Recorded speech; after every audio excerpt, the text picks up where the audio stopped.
Let's talk about the difference between emotions, feelings, and why Drake attracts the type of supporters that he does.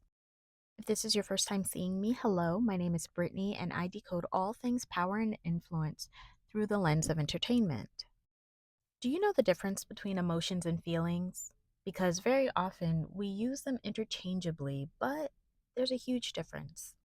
You experience emotions subconsciously. So, very often you will experience emotions physically before anything else. If you're feeling fearful, for example, your stomach will drop, your adrenaline starts pumping, your blood starts pumping, you can hear your blood rushing through your ears. And there's a whole cycle and a whole process that takes place before you recognize these emotions as feelings. Because feelings are your conscious acknowledgement of the emotion that you're experiencing. I would posit that Drake experiences a few emotions constantly, and this is why he behaves the way that he does. Drake experiences fear very, very often and envy constantly. And yes, I can take the obvious shot and say he literally has a song called In My Feelings.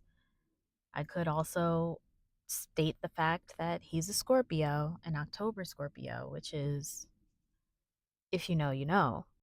But I would say his conscious expression of these emotions, what he believes he is feeling, is frustration, disappointment, perhaps depression because he feels constantly let down and or betrayed by people around him. He even projects. And when we project, we take whatever it is we're experiencing, the emotions we're feeling it, and placing it onto others by saying that everyone's just jealous of him. And yes, he's one of the top streaming, if not the top streaming hip hop artists in the world. I completely understand that there would be tons of people that would want to be in the position that he's in. It's not completely unfounded. But when it comes to critique, when it comes to any sort of urging for self reflection, then we get the response of, oh, these people are hating on me. They're just jealous of me. Because to delve underneath those depths, to actually reflect on all of his problematic behavior would be too painful. And we have to remember that unresolved fear, invalidated fear, very often turns to hatred, which is why Drake cannot conceive of the fact that Kendrick is talented. Drake has no idea why Kendrick or anyone like Kendrick could have the type of success that Kendrick has. Not just because he believes that Kendrick's trying to rap like he's trying to get the slaves free, but because beneath the frustration, the annoyance, is a deep seated fear. He fears Kendrick and what Kendrick represents. I'll say that again for the whatabouters because I understand that the buffering time is a little bit longer with you. He fears what Kendrick represents, which is an authentic experience. If you've never been made to feel safe in your authentic expression of yourself, safe in developing friendships and acknowledging your identity, safe in the people who brought you into this world, hopefully raised you, and hopefully loved you, then you believe that the world is an unsafe place and that you will have to take on whatever persona, adopt whatever accent that you need in order to navigate safely. And what Kendrick, journalists, Push have all done is peel back the layers and revealed all of the parts that made Drake feel very unsafe. It's why Drake surrounds himself with criminals.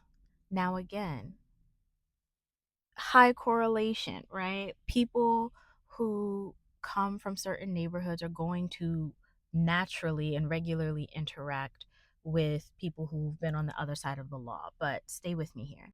The types of crimes these people have committed, the people that Drake surrounds himself with, are heinous in nature because the sole motivation wasn't something like money, for example. You lack in resources and you do whatever you need to do to gain access to more of those resources. It's S violence, it's S assault, it's S trafficking.